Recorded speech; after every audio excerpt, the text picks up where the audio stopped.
Hello there. With talk of giving EU fishing vessels continued access to UK waters, as well as allowing the free movement of EU nationals throughout the transition period, many are calling this deal a sellout.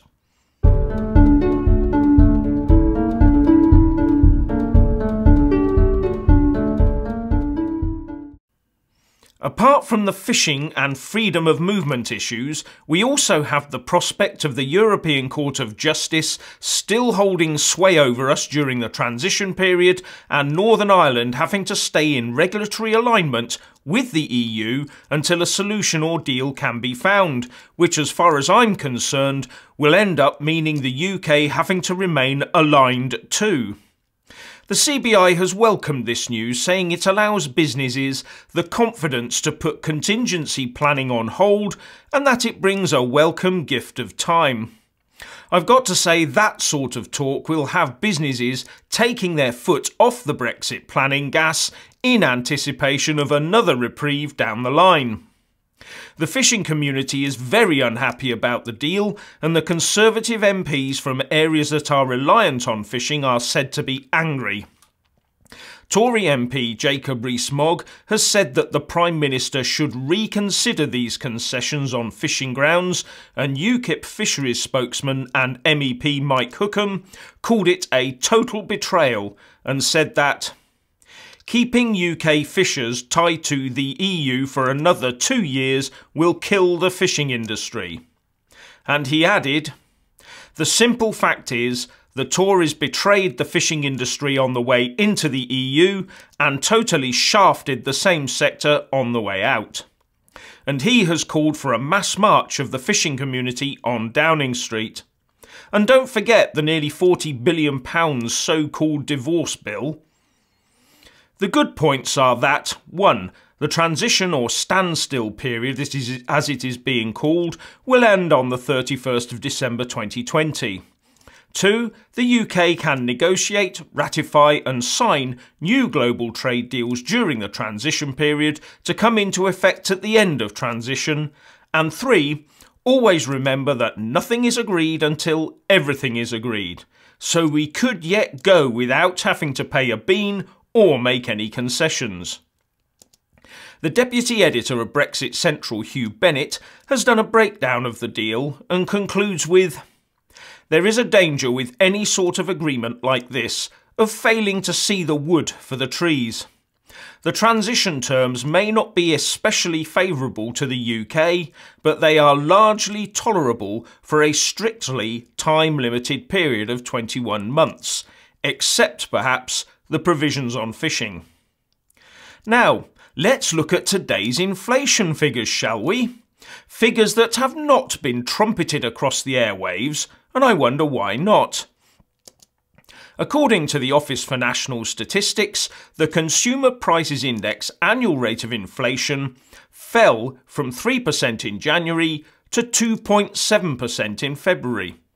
When including homeowner-occupier costs, the rate fell from 2.7% in January to 2.5% in February, which is the lowest rate since March 2017. The ONS reports that the largest downward contributions to the change in the rate came from transport and food prices, which rose by less than a year ago. Falling prices for accommodation services also had a downward effect.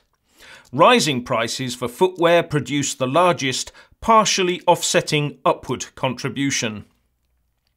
Looking at the old Retail Prices Index, or RPI, which is no longer used as an official measure, annual RPI inflation stood at 3.6% in February, down from 4% in January, and its recent peak of 4.1% in December. Now, what was it that the Remainers said inflation would do? But one point to note, the ONS also issued house price inflation data today, which shows that house prices rose by 4.9% in the year to January. This, of course, makes it just that bit harder for ordinary people to build a deposit and buy their own house. So demand must still be outstripping supply, and net immigration will be a major factor in that. Oh, and the pound is also up against the euro over both the last week and the last month. And the last bit of news is that the UK Independence Party has been ordered to pay £175,000 in court costs relating to the Jane Collins defamation case. Jane Collins made a speech in 2014 claiming that 3 Labour MPs, Sir Kevin Barron, Sarah Champion and John Healey, had all known about the Rotherham child abuse scandal but had failed to do anything. The 3 took her to court and won.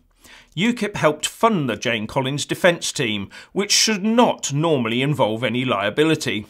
But the High Court found that UKIP had deliberately delayed the case for political advantage over the 2015 election period, so would have to bear a substantial part of the costs. Speaking on his LBC radio show last night, former UKIP leader Nigel Farage said, "The truth is UKIP is facing a real battle just to survive." And Sky News reports that a source close to the party told them that UKIP has no money and the idiots who got UKIP into this mess take no responsibility. The 3 Labour MPs put out a joint statement saying, "UKIP's actions behind the scenes forced the costs of this case to soar and compounded the damage from Jane Collins' unfounded and hurtful allegations. This deliberate strategy hugely increased the legal cost, and it is right that UKIP are today held liable for a large share of these costs. UKIP used the unfounded allegations by Jane Collins for political advantage. At the highest level, UKIP knew Jane Collins' case was hopeless, but blocked any settlement in our favour before the 2015 general election because they believed it would win them votes." So, what do you think of today's news? Please leave a comment below. Thank you. Please do like and share this video, and also subscribe to my channel. And when subscribing, please do remember to press on the little bell next to the subscribe button. That way you'll get an alert every single time I put up a new video. Thank you very much for watching.